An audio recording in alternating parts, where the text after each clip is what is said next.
questions qui sont arrivées sous forme de SMS. Il y a quelques questions qui concernent l'accès au protocole, aux formations. Je pense qu'on aura tout ça sur le site du CNRD. Il y avait une question qui concerne la première intervention. Complaisance, empathie, difficile à différencier. Probablement que notre temps disponible ne permet pas d'aller jusqu'au bout de cette réflexion, mais qu'il y a peut-être un lien possible à faire avec le premier intervenant via le CNRD. Et peut-être qu'on peut privilégier, si vous en êtes tous d'accord, les questions de la salle. Oui, très bien. Et donc il y avait des questions notamment sur l'équipe de Tours pour reprendre la dilution de votre protocole de lidocaïne. Donc il me semble avoir retenu. Vous me dites si je me trompe, je ne sais pas où vous êtes, mais par là. Mais sinon, vous pouvez répondre. Parfait.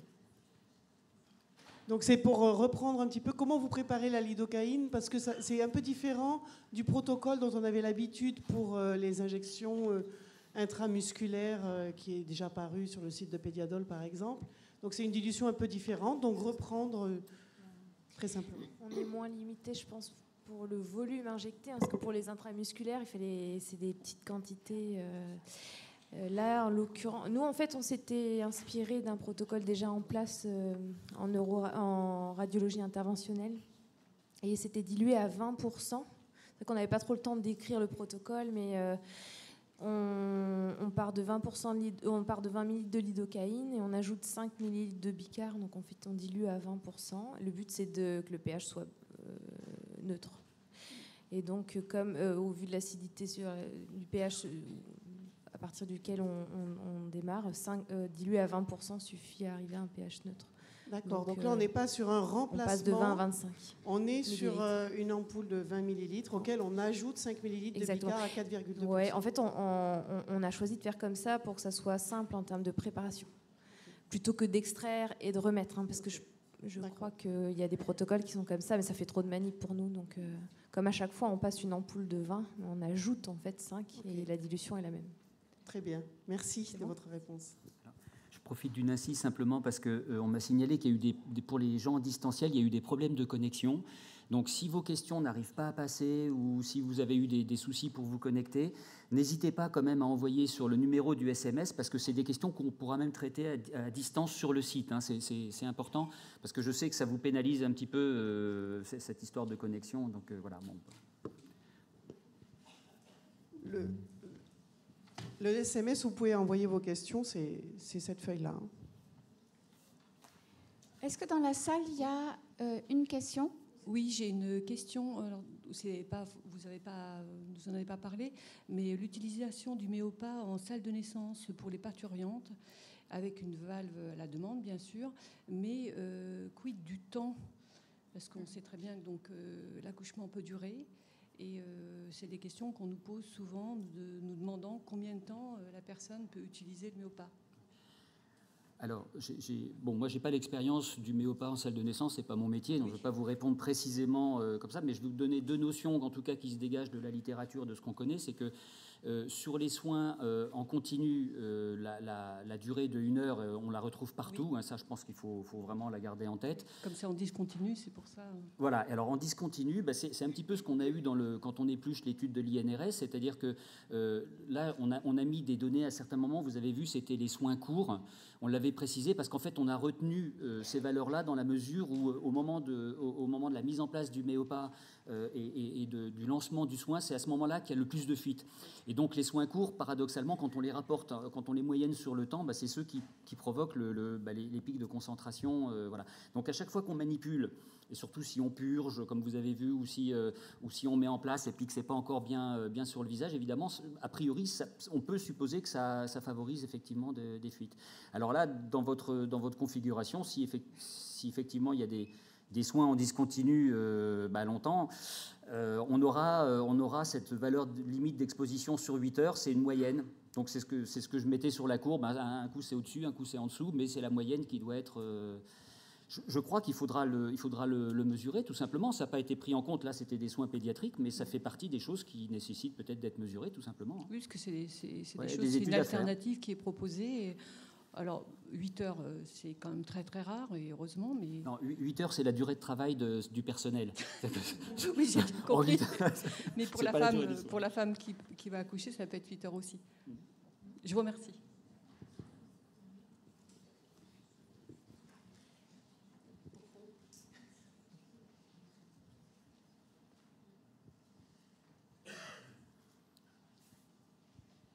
Oui, bonjour. J'avais juste une question plus pour la pédiatrie.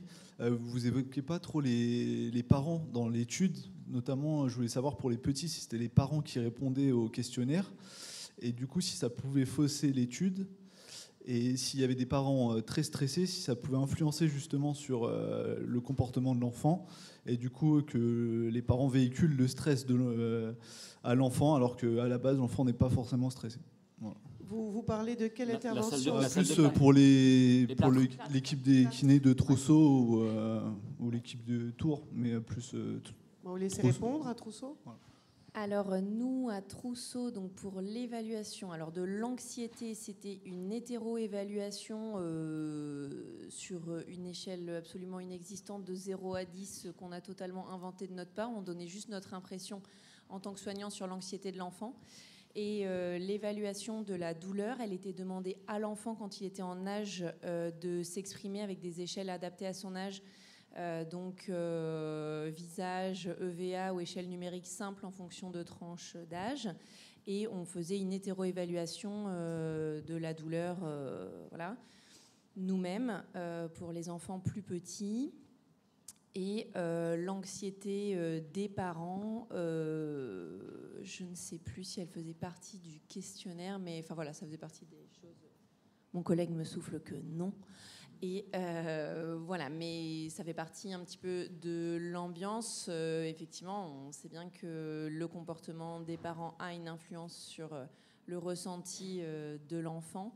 Mais voilà, on a essayé de faire en sorte qu'il y ait le moins de biais possible. Mais après, c'est sûr que les parents en panique n'aidaient pas. Mais donc, si la panique du parent inquiétait l'enfant, bah, ça se retranscrivait dans l'évaluation de l'anxiété de l'enfant plutôt.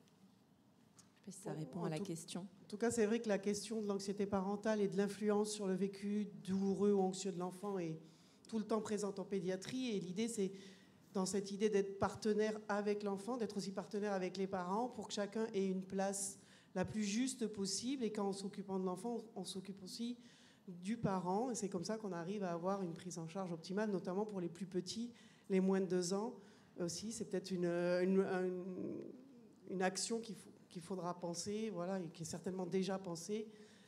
Mais c'est quelque chose qui préoccupe constamment dans les soins en pédiatrie. C'est sûr que c'est indissociable et que voilà, ça fait. Enfin... Juste une question pour terminer, parce qu'on est vraiment très très en retard. Je ne voudrais pas que ça pénalise. Est-ce que vous avez une question dans la salle là Peut-être que juste concernant le MEOPA et les différents montages que vous nous avez proposés, alors on a bien tous compris que cette machine qui permet de récolter avec le masque double l'ensemble des produits rejetés. Comme ça, en première impression, ça paraît un peu compliqué à étendre dans nos structures. Et je pense principalement en hospitalisation à domicile, où on a quand même drôlement progressé dans la prise en charge de la douleur liée aux soins, avec la possibilité d'administrer le MEOPA au domicile. Et là, on a l'impression qu'on va retourner, mais largement en arrière, avec ces propositions de bonnes pratiques.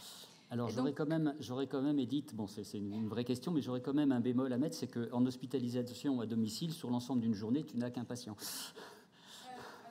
Enfin, disons qu'il y a une administration de MEOPA dans les domiciles, mais c'est-à-dire qu'une infirmière, dans sa tournée, oui, elle va voir plusieurs patients, ouais.